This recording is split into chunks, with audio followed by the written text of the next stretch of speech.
Hi, we're on the trade show floor in Columbus, Ohio, and we have a viewer with a question. This is Susan from Winston-Salem, North Carolina. Yes, we have a small upbeat shop there, and one of the many questions that we have are folks come in who often say they're allergic to wool. What's the best way to help them? Here to help answer our question is Kathy Elkins from Webs. Welcome back. Hi Liz, good to see you again. So wool allergies. A lot of people who come into my shop express that they have allergies or sensitivities to wool, and they're always looking for alternatives. So I brought a few options here today to share with the viewers. It looks like we have quite a lot of choices. There are a lot of choices, and that is the good news. Yes. So let's start over here with this group. These are fibers from cellulose, also known as plant fibers. They include cotton, linen, and hemp. Cotton here, it's beautiful, great stitch definition, similar to what you would get with wool, depending on what you're doing with it. Now, none of these fibers are going to behave exactly like wool, but you know, you've got to. That can be the good news too. That can be the good news too. Hemp is linen, I should say, is a wonderful fiber to use. It's always going to feel a little bit stiff and rough when you're first working with it, but then once you finish the garment and you actually block it out, that's when it really comes to life. Wears forever. And I think a lot of people are really turned off by that fiber because they feel it on the skin and say, ew, I'm not going to wear that on my skin. But it's a completely different animal once it's finished, so just keep that in mind. And hemp is relatively new on the scene in yarns over the last couple of years, and it's been a wonderful addition. It acts a lot like linen, but it takes that color so beautifully. It has that saturation. Absolutely, absolutely.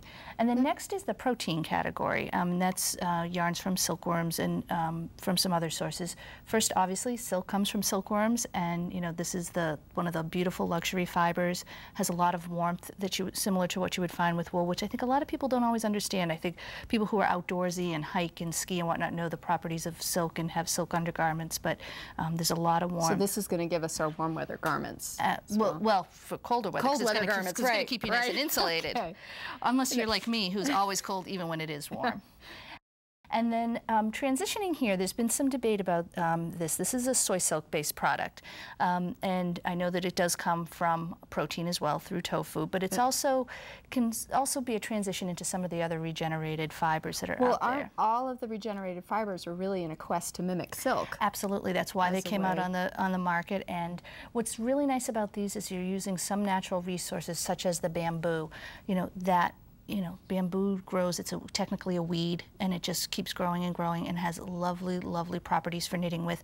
You've got to keep in mind with bamboo, it does get a little bit heavy, so you want to be sure when you're knitting it, you keep that in mind with your garments so that you're not, so you're not getting saggy garments. Milk and corn and all sorts of food. Shrimp. Incredible texture. It's amazing, and it's very interesting. You know, a lot of times shoppers will come into the store and say, is it really adding anything to the yarn? Well, I think it is. I think it adds interest. I think it does add to the makeup of that fiber and how it's going to behave. And then the last two I want to talk about are cotton and a modal blend. So they all blend well? Oh, absolutely. Yeah. Modal is produced from birchwood fiber, and Tencel, which is its retail or market name, is also known as lyocell, and that is also from tree pulp. Wonderful. Well, thanks for helping to answer the question. It's good to know we have options. And we'll be right back with our You Made It segment, where Uni is going to talk about Knitter's Takeoff, Amanda Burka's squatty sidekick. Knitting Daily. Make time for yarn every day. The projects and patterns from today's show, plus more ideas and projects, can be found on the web at knittingdailytv.com. This is show 207. Continue knitting daily every day by joining the online Knitting Daily community and receive a free newsletter 5 times a week, filled with step-by-step techniques, inspiring reader-contributed stories, and free patterns. It's about knitting all the time. knittingdaily.com. Knitting Daily has been sponsored in part by Webs, America's Yarn Store, a source for knitting and crocheting yarns and supplies. yarn.com.